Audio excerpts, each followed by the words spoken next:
Jaunoji Kėžių kaimo gyventoja, agresyvioji Ingrida Kraštytė savojoje Kupiškio miesto žemės ūkio mokykloje buvo itin stipriai supykdyta savo naujojo gerbėjo Mantelio dėl jo jai įteiktos išskirtinės dovanos. Buvo tada už lango, lauke jau ir vėl žiema, mokyklos kieme intensyviai krito žemėn snaigės, buvo vėl labai stipriai jaučiamas artėjančių didžiųjų metų švenčių laukimas. Na, o pati Ingrida jau nuo pat rugsėjo mėnesio turėjo mokykloje savo gerbėją, tai metais už ją vyresnis, trečiakursis pardavėjo ir prekių žinovo profesijos mokinys Mantelis. Nors jau antrus metus iš eilės Ingrida mokosi šitoje profkėje, bet tik dabar tas Mantelis rimčiau atkreipė savo dėmesį būtent į ją ir pradėjo ją konkrečiai vilioti. Nors pastarasis Mantelis ir yra truputį nesveikas, turi protinę negalią, bet tai jam niekada nekliudė draugiškai erzinti ir kibinti mokyklos mokinės, tačiau ir nesivėlė jis į jokius konfliktus ir dėl to mokykloje nekėlė jokių problemų. Juk net ir tokie žmonės su negale, ir tokie, jie irgi nori ir patys būti mylimi ir mylėti kitus. Nesvarbu, kiek ten beleido jam protas, bet tam Manteliui Kėžietė Ingrida kaip mergina tikrai kad be galo patiko, jis jai nuoširdžiai rodė savo dėmesį ir meilę, vos tik sutikęs koridoriuje, tuo ir duodavo jai saldainių, net 1 litų. Dėl pasigražinimo skaitydavo iš laikraščio išsikirptus eilėraščius bei anekdotus bei kartais vis paklausdavo, ar jis sutiks kada ateityje su juo susituokti. Bet Ingrida, netikėlė merga, tik tyčia gudriai naudojosi juo, nors ir priimdavo iš jo dovanas, kartais jam netikrai ir nusišypsodavo, bet jai iš tikrųjų buvo gėda viešai su tokiu mokiniu bendrauti ir jai terūpėjo tik kitas mokinys. Nusižiūrėtas statybininkas Mindė. Bet galop, tą gruodžio dieną Ingridai jau ir pačiai atsibodo apsimetinėti priešais nesveiką žmogų, kai Mantelis į mokyklą kuprinėje atsinešė ir pabandė jai padovanoti nuo automobilio nuplėštus numerius su Ingridos inicialais. Tada ji taip dėl to perpyko.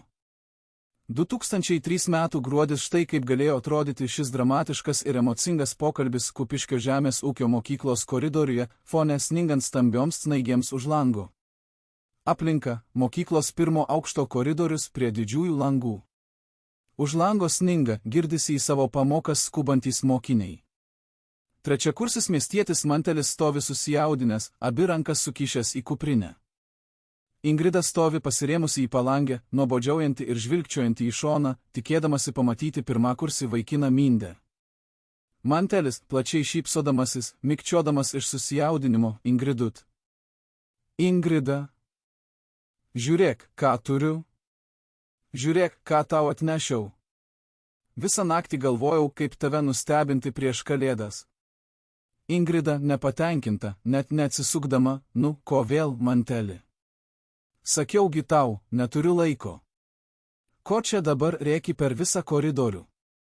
Mantelis atidaro kuprinę, jo akys žiba nuoširdžiu džiaugsmu, palauk, pamatysi, čia labai, labai gražu. Geriau nei saldainiai. Šitą dovaną aš pats tau suradau. Nes tu mano būsima žmona, tiesa? Tu būsi mano žmona? Ingrida gudriai, pusbalsiu, tikėdamasi, kad niekas negirdi, rodyk greičiau, kol mokytojai nepamatė. Ir nesvaik apie tas vestuves, 100 kartų sakiau, kad ne. Duok, ką ten turi, ir eik į savo pamokas. Mantelis ištraukė iš kuprinės blizgančius, kiek purvinus metalinius automobilio numerius, ant kurių matosi raidės, sutampančios su Ingridos inicialais, ir išdidžiai ištiesia, štai. Žiūrėk. Čia tavo mašinai. Čia tavo vardas, Ingrida. Į ką? Aš juos pats nuėmiau tau. Kad būtum laiminga. Gražu, tiesa? Ingrida, išpūsdama akis, staiga atšlyja atgal, jos veidas perbala iš pykčio, tu visai durnas. Kas čia per šūdas? Čia mašinos numeriai.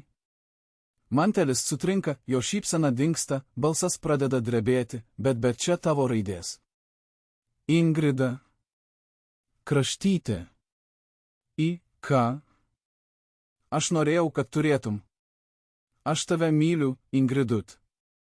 Ingrida griebia numerius, įniršusi kone pradeda rėkti per visą koridorių, nebepaisydama aplinkinių, tu idiotas ar kas tau yra? Tu nuplėšiai kažkieno numerius ir man atnešiai. Nori, kad mane mentai supakuotų už tai? Man gėda stovėti šalia tavęs, supranti, tu ligoni? Mantelis atsitraukia atgal, jo akyse pasirodo ašaros, rankos pradeda drebėti, nematyk nerėk, Ingrida. Aš tik norėjau, aš nevogiau, aš tau. Ingrida sviedžia numerius ant žemės, jie sukelia garsų metalinį triukšmą, visi mokiniai atsisuka, užsičiaupk. Atsibodo tavo saldainiai, tavo litai ir tavo nesąmoningi eilėraščiai. Tu pažiūrėk į save, kas tu toks? Manai, aš būsiu su tavim? Man statybininkas pirmakursis mindė patinka, o ne toks debilas kaip tu. Daugiau nesertink prie manęs, nes išvis užmušiu. Mantelis griebė savo kuprinę, šniurkščiodamas, pasimetęs bando pakelti numerius nuo žemės, Ingrida nerėk, aš daugiau nebenešiu, atsiprašau. Ingrida stipriai nustumia jį į šoną, nusisuka ir nueina greitų žingsnių, dink iš akių, nesveikas trečia kursi. Kad daugiau tavęs šalia nematyčiau nuo šiol. Mantelio akyse dabar pasirodo jau tikros, didelės ašaros. Savo širdyje jis pasijuto esantis numesto nereikalingo šlapio skuduro vietoje.